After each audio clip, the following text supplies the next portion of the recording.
Hello, my name is Dan, and today I will be proving congruency. So what we have here is a square.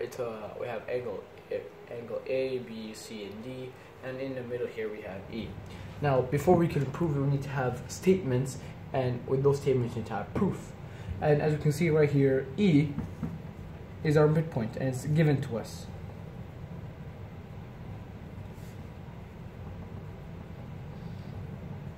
So proof of it would be given. That's one. We go on to the next one. We can see that actually AB, line AB, is congruent to DC. Proof of that is also given because it's equal.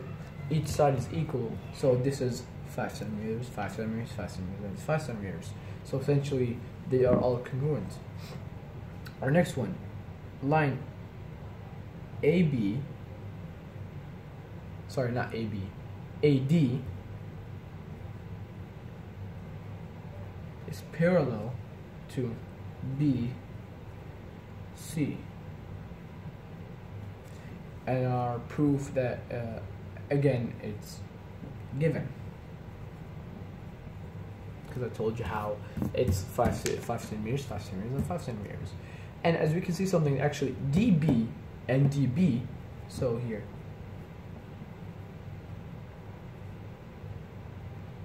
they are congruent because it's a reflexive property.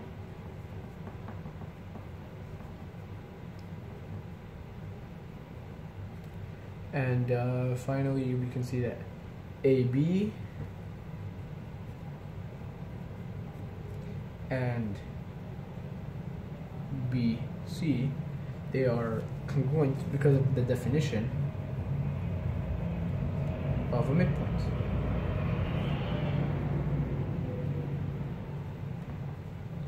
Ooh, okay, so that's one example that I'm going to be showing you. And I forgot to mention, it's actually also a side postulate, because the way that we prove it is by one side, two sides. We prove it by 3 sides. On each of the 4 triangles, we prove it by sides. There aren't any angles that prove it. There could be, but in this scenario, we're just using sides. So that's our first example. Go on to the next example here.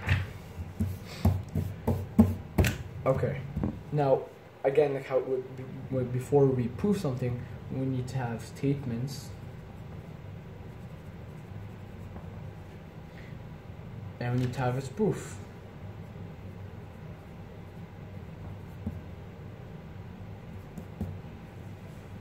Okay. As you can see that GE bisects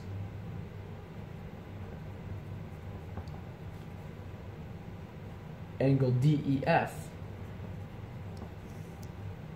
As you can see here, DEF, it bisects it, and it's quite given to us, so you can see it clearly that it bisects, so it's given.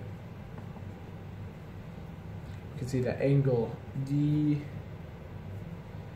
is congruent to angle F, and it's given as well. Because, and the way we can tell, it's because of the angles. They are matching angles. By the way, this is a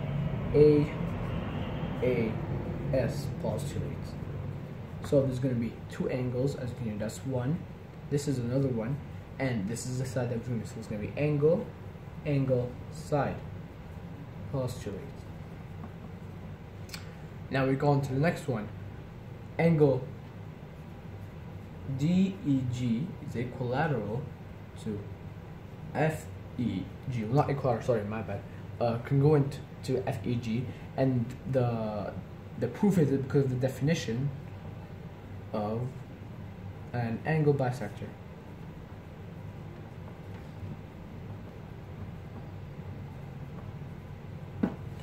Now I have one more. GE, like another one, we had a reflexive property, and GE is that reflexive property. You can see here.